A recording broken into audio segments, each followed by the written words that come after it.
Hello বন্ধুরা, good evening সবাইকে। সবাই কেমন আছো? আশা করছি খুব ভালো আছো।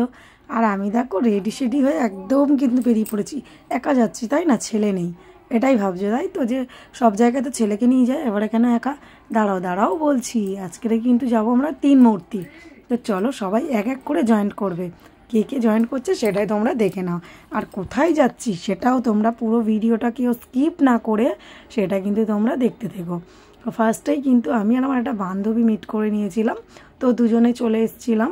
আর একটা বান্ধবী আসছে, দাঁড়াও দাঁড়াও, সে সে হচ্ছে খুব মানে টেন ফেল, আর কি বলবো, সব থেকে মানে বিজি মানুষ, সব কিছুতে লেট, ঠিক আছে, এইরকম একটা ব্যাপার। তো দেখো দুই বান্ধবী আমরা বসে গিয়েছিলাম ট্রেনের মধ্যে, এবার বান্ধবীটা চলেও এসেছে, সেই ক্লিপটা নেওয়া হয়নি। তারপরে দেখো আমাদের ট্রেন কিন্তু ছেড়ে দিয়েছে।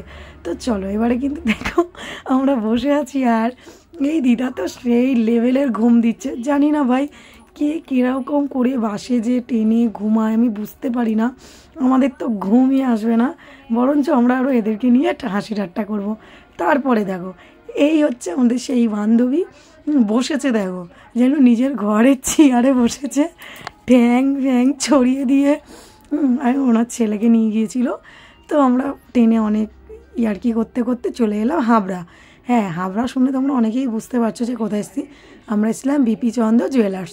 এখানে তোমরা বুঝতেই পেরেছো, সেই ভাইরাল দোকান, যেখানে কিন্তু মানে গয়নাগাটি কিন্তু মানে কি বলবো, মজুরিটা কম দেয়।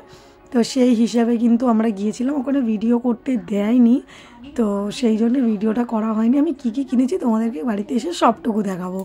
তারপরে দেখো অনেক লাইন ছিল, আমরা ছিলাম প্রায় 46 মানে নাম্বার ছিল আমাদের।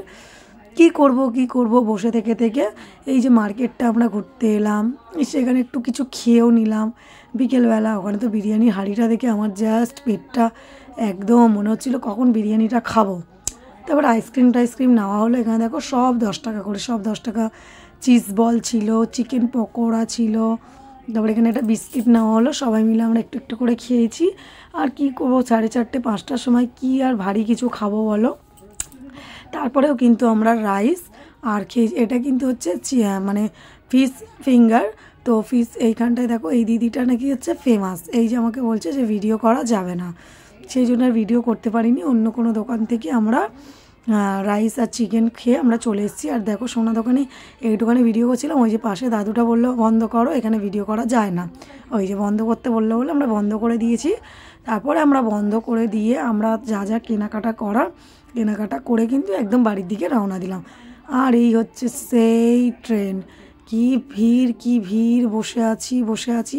এখানে তো একটা মহিলার সাথে ঝামেলাও বেঁধে গেছিলো। তো বাদ দাও, ওইসব লোকেদের কথা ভেবে লাভ নেই। এমন মানুষ আছে না, যারা বাচ্চা নিয়ে রাস্তায় চলে না, তারা এইসব জিনিসগুলো করে, ঠিক আছে। আর কি বলবো, ফাইনালি ট্রেন থেকে নেমে আমরা বাড়িতে চলে এসেছিলাম। ভাবলাম ভিডিওটা অফ করে দেবো। ঘরে এসে আমি ড্রেস ছেড়ে আমার ছেলেকে দেখতে পেয়েছি, মানে কী বলবো, বাচ্চাকে এত সারাটা দিন দেখতে পাইনি। আমার যেন মনের মধ্যে কী হচ্ছিল, আমি খালি আমার বান্ধবীকে বলছিলাম, মানে ওর আন্টি আর কি, বলছিলাম যে আমার ছেলে কি করছে, ঘরে কি করছে, যেহেতু ওকে ছাড়া এতক্ষণ সময় থাকি না। দেখো যেসব মারা থাকে বাইরে কাজ করে সেটা সম্পূর্ণ আলাদা, বাট আমরা তো বাইরে কাজ করি না, আমরা বাচ্চা নিয়েই থাকি, তাদেরকে বকাবকি ছোটাছুটি এইসব করতে করতেই দিন কাটে। তো একটা দিন দেখতে পাইনি, আমার যেন মনটা খুব খারাপ লাগছিলো গো। ছেলেকে এসে আগে দেখতে পেয়ে আমার ছেলে তো আমার কাছে ছুটে এসছে, আর আমিও যেন ওকে জড়িয়ে ধরে, যেন আমার শান্তি। হ্যাঁ, মানে মা তো মাই হয়, এটাই হচ্ছে একটা কথা। তারপর দেখো তোমাদেরকে আমার গিফটগুলো দেখিয়ে দিচ্ছিলাম যে আমি কি কি গিফট ওখান থেকে নিলাম বা কিনলাম। তো দেখো ফার্স্টেই শাখাটা তোমরা দেখে নিয়েছো। শাখাটা আমি একটা ভিডিও পোস্ট করেছিলাম, বা মানে ফটো পোস্ট করেছিলাম, শাখাটা বেড়ে গিয়েছিল, সেই জন্য কিন্তু শাখাটা আমি চেঞ্জ করে নিয়েছি। আর দেখো এই পায়ের নপুরটা আমার ভীষণ পছন্দ হয়েছিল ওখানে গিয়ে, সেই জন্য পায়ের নপুরটাও নিয়ে নিলাম। পায়ের নপুরটা কেমন লাগছে ডিজাইনটা তোমরা কিন্তু জানিও, একটু ইউনিক ছিল ডিজাইনটা আমার মনে হলো। তোমরা হয়তো অনেকেই পড়েছো এই ডিজাইনটা, বাট আমার কাছে ইউনিক, সেই জন্য আমি নিলাম। একজোড়া কিন্তু পলাও নিয়েছি। তো দেখো দাঁড়াও, পলাটা তোমাদেরকে আমি দেখাচ্ছি। তো দেখো এই পলাগুলো নিয়েছি, এই পলাগুলো প্রচুর উঠেছে, আমারও ভালো লাগলো, সেই জন্য আমিও নিয়ে নিলাম। এটাকে কি ভাইরাল পলা না কি বলে, তো ডিজাইনটা কেমন লাগছে সেটাও তোমরা জানিও। আর আমি কিন্তু এই যে আজকে এই সব জিনিসগুলোই নিয়েছি ওখানে গিয়ে। তো ভিডিওটা ভালো লাগলে লাইক কমেন্ট শেয়ার, টাটা।